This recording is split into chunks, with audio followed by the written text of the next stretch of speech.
Anda kembali bersama kami di obrolan malam. Saya ke Gus Pala. Gus Pala, tadi sebelum kita jeda, Andre Rosiade menjelaskan banyak hal untuk menarik suara NU lebih banyak lagi. Bisa jadi membuka kemungkinan untuk memilih ketua tim pemenangannya justru dari sosok atau tokoh NU yang elektabilitasnya di atas Gus Muhaimin katanya tadi. Kalau dari PDIP sendiri, selain bermodal ikatan kultural dan sejarah yang tadi Gus Pala gambarkan kepada kami di paruh sebelumnya, apalagi Gus yang mungkin bisa memperbesar peluang atau memperbesar ceruk suara yang bisa didapatkan PDIP dari kaum Nahdien?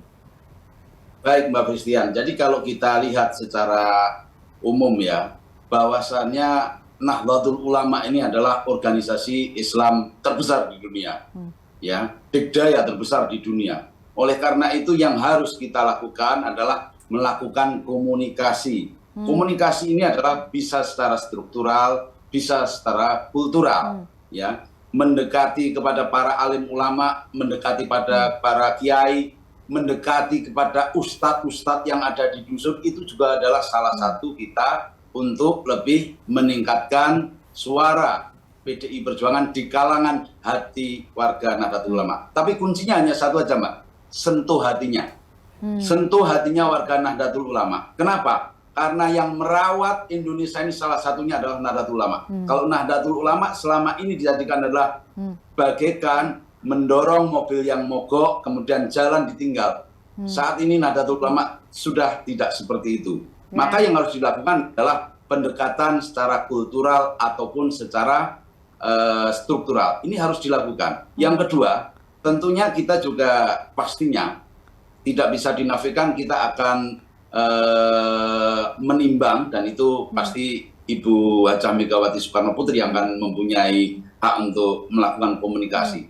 Untuk Wapres, salah satu Wapres yang nanti juga menjadi kriteria pastinya kan dari kalangan Nahdien, dan ini juga bagian untuk meningkatkan suara warga NU berpihak kepada calon pasangan dari Pak Ganjar Pranowo gitu.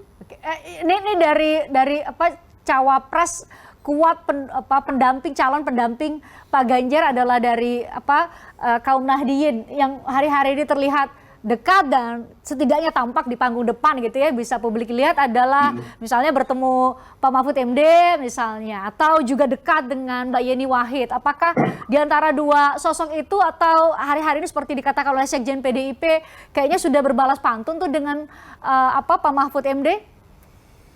Jadi pastinya pendekatan kita dengan para tokoh Nahdlatul Ulama saat ini senantiasa berjalan dengan baik. Komunikasi ini berjalan senantiasa dengan Pak Mahfud MD, dengan Ning Yeni Wahid, kemudian dengan Bu Khofifah, ataupun dengan yang lainnya. Tentunya ini juga bagian dari strategi kita ke depan untuk menduetkan dengan Pak Ganjar. Tapi keputusan tetap ada di Ibu Megawati, gitu ya, di Ibu Ketum kita. Sehingga kita tidak bisa juga kemudian tampilan dekat dengan Pak Mahfud, insya Allah, tampilan ya nih, insya Allah, dengan Bu Khofifah, insya Allah, gitu. Jadi kalau itu nanti terjadi di antara salah satu dari beliau-beliau, maka elektabilitas kita akan melebihi semuanya. Gitu. Waduh. Jadi insya Allah sekarang akan menjadi.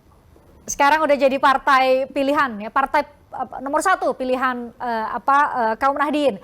Mas Daniel, tadi gambaran dari Gus Falah, tadi gambaran dari Bang Andre Rosiade bahwa akan ada mungkin tokoh yang dari kalangan NU yang juga akan menjadi bagian dari entah itu menjadi cawapres, menjadi ketua tim pemenangan dari masing-masing baca pres Pak Prabowo Subianto dan juga Ganjar Pranowo. Makin insecure nggak kira-kira nggak bisa memperbesar ceruk suara dari kalangan sendiri, saudara dekat sendiri yaitu dari kaum Nahdien, Mas Daniel?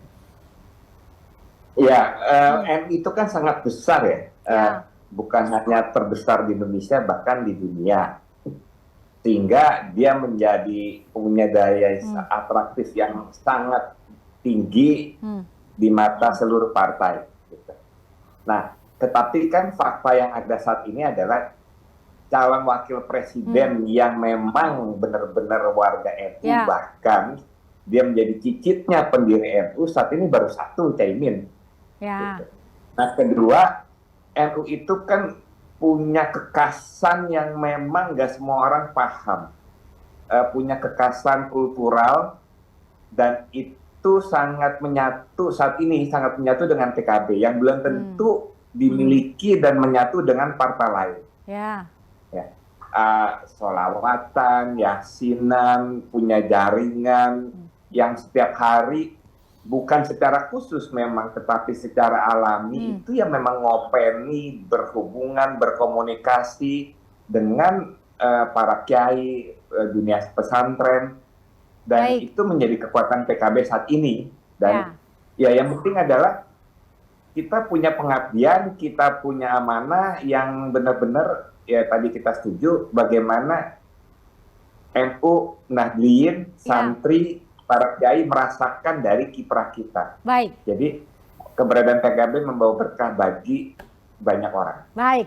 Baik, terakhir saya ke Bang Kodari, singkat aja Bang Kodari. Tadi kalau kita dengarkan Gus Farur bilang tidak akan ada, hanya akan ada keluar kriteria, satu kriteria calon pemimpin yang mungkin direkomendasikan dalam tanda petik oleh NU kepada warga Nahdliyin. Tapi kalau kita ingat di konferensi di Munas ya, Alim Ulama dan Konferensi Besar PBNU yang 19 September kemarin, Gus Yahya mengatakan bahwa NU tidak akan jauh-jauh dari Presiden Jokowi. Ini kode atau menurut Anda akan sebatas apa kira-kira kode dalam tanda petik atau arahan yang akan diberikan oleh PBNU kepada warga Nahdliyin untuk bisa menentukan siapa sosok pemimpin di masa depan?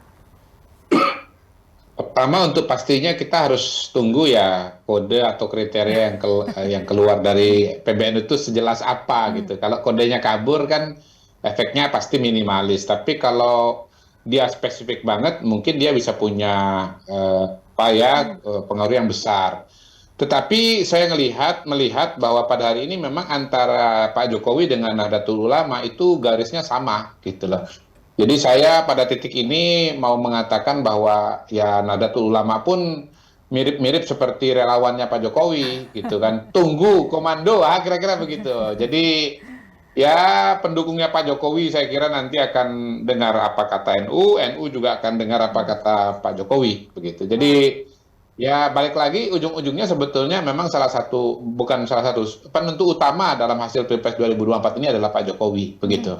Efek Jokowi Jangankan ya? partai politik, jangankan partai politik, NU pun juga ngelihat kemana kerling matanya Pak Jokowi gitu. Ya, Gus Yahya bilang gitu ya, NU tidak akan jauh-jauh dari Pak Jokowi. Itu pernyataannya secara terbuka di Munas dan 19 September lalu.